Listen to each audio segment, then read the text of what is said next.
church and the pub, two great centres of village life going back over centuries.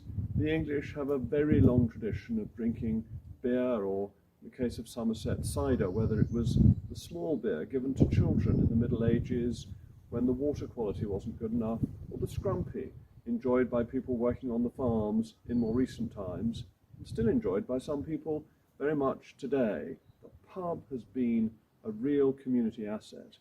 And that's why the government has a scheme to help people save their local pub.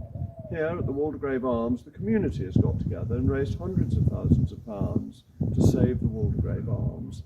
In addition, the government, with taxpayers' money, is offering nearly £300,000 to support this community project.